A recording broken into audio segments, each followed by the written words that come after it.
ከቴዲ አፍሮ አዲሱ የሙዚቃ አልበም ውስጥ መሪማ የተሰኘው ሙዚቃ። ለመሆኑ መሪማ ማን ናት? ቴዲ ይህን ዘፈን በአረብ ሀገራት ላሉ እህቶቻችን የዘፈነ ይመስል ነበር። በእርግጥ በዘፈኑ አንድ ክፍል ላይ ስለ እነሱ ያነሳል። ሉብናን፣ ቤሩት፣ ኳታር፣ ሳውዲ፣ ዱባይ እንደሚያዝነው ልቤ እህት ወንድሞቼን ሳይ በአረብ በረሃ ላይ እየለፉ የሚኖሩ ውድ ዜጎቻችንን ያስታውሳል። ነገር ግን መሪማ ከእነሱ ምድብ እንዳላስቀመጣት የሚገባን በአያት አምሳያዬን ብጠራት አትሰማ መሪማ። ቴዲ መሪማን ሲያያት መልኩ አሳዘነው እንጂ ከእነሱ የወገን አምሳያዬ እንጂ በራሷ ወገን አይደለችም። ስለዚህም ማናት መሪማ? ወዲህ አላቃት አቃትም ደግሞ ላላልፋት ይለናል። ስትሄድ ደግሞ ይከተላታል፣ እሷ ግን አትመልስም። እንዲያውም በዝምቷ ስታስቸግረው ላላ አትበይኝ፣ በቃ አይሆንም፣ ጠጋ ብለሽ አውሪኝ እስቲ ያለሽበት ሁኔታውን እያለ ያለመሰልቸት ይለምናታል። በአረብኛ ላላ ማለት አይሆንም ማለት ነው። ጠጋ ብለሽ አውሪኝ፣ ያለሽበት ሁኔታውን እያየሽው በትካዜ የምትጠርጊው ጎዳናውን፣ አጎንብሰሽ ስተክሺ ተደግፈሽ መጥረጊያውን፣ አሳዘንሽኝ እኔማ ስታልቦሽ መሪማ። በአረብ አገር ጎዳናን በመጥረግ የሚተዳደሩ እህቶቻችን ሊኖሩ ይችላሉ። ግን በአብዛኛው በቤት ውስጥ ሰራተኝነት የማዳም ቅመሞች የሚል የተለምዶ ስምም አላቸው። መሪማ ግን በሀሩሩ መንደር በሃጋይ በረሃ የጎዳናውን ጽዳት ሰራተኛ ሆና ነው ቴዲ ያገኛት። የየመን ከተማ ጎዳናን ትጠርጊያለሽ፣ ከዚህ በፊት አይቶት ባያውቀውም አምሳያው ነች። እናም ሳያናግራት ማለፍ አቃተው። ስሟንም ከሰው ጠይቆ ሊያናግራት ሲጠራት አትመልስለትም። ምናልባትም ማናገር አትፈልግም ወይም ደግሞ የቴዲን ቋንቋ መናገር አትችልም። ስለዚህ ላላ አለችው። ቋንቋዋ አረበኛ ነው። ስለዚህ መሪማ ኢትዮጵያዊ አይደለችም። እና ታዲያ መሪማ ማን ነች? ቴዲ መሪማን የተጠጋት በየአረብ ሀገራት ካሉ ታታሪ እህቶቹ መካከል አንዷ መስላው እንደሆነ ነግሮናል። እሷ ግን የሀገሬ ልጅ ብላ በጉጉት አልተቀበለችውም። ከስሟ እንደተረዳነው ሙስሊም ነች። የእሷና የእሱ መልክ መመሳሰል አይቶ የሀገሬ ልጅ ነች ብሎ አሰበ።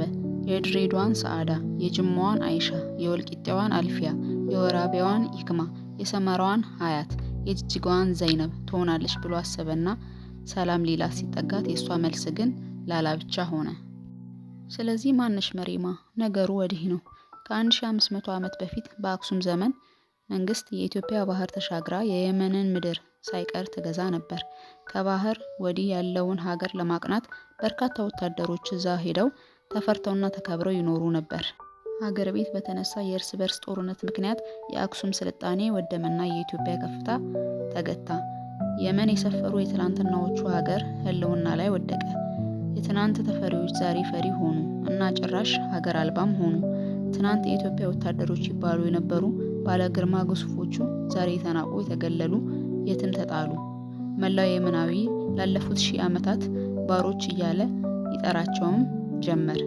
በጎሳ በተከፋፈለችው የመን እነርሱ እንደ አንድ ማህበረሰብ የሚቀበላቸው ጠፍቶ ርስት አልባ ሆነው በስና ከተማ ዳርዳር ላይ ዳስ ሰርተው ኑሯቸውን የሚገፉ በዘመናት ታሪክ በተቀያየረ የየመን ገዢዎች አንዳቸውም እንደ ዜጋ አይደለም እንደ ሰውም ቆጥሯቸውም አያውቁም።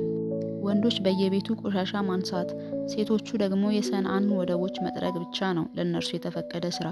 በዚህ የመከራ ኑሮ ላይ ሆና ነው እንግዲህ መጥረጊያዋን ተደግፋ ተክዛ ያለች ቴዲ መሪማን ያገኛት። አምሳያውን እንዴት ያውራት? ላለፉት ብዙ ዓመታት እነዚህ አምሳያዎቻችንን እንደ መሪማ ማንነታቸውን ለማስከበር መራር ትግል እያደረጉ ነበር። ልክ እንደ አሜሪካውያን አይነት እንቅስቃሴ ብላክ ላይፍ ማተር እንቅስቃሴዎችን ማድረግ ጀምረውም በዓለም መንግስታት ድምጻቸውን እያሰሙ ነበር። በኋላ ላይ ግን ትልቁ የየመን የእርስ በርስ ጦርነት ሲጀመር የእነሱ ጉዳይ መታየት አቆመ። እንግዲህ ቴዲ ይህንን የታፈነ የወገኖቻችንን ድምጽ ነው በዚህ ስራው ይዞት የወጣው።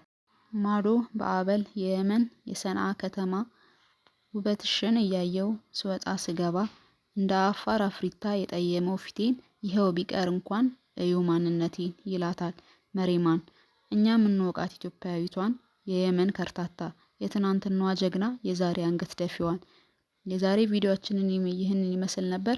በሌላ ቪዲዮ እስክንገናኝ ድረስ መልካም ቆይታን ተመኘን።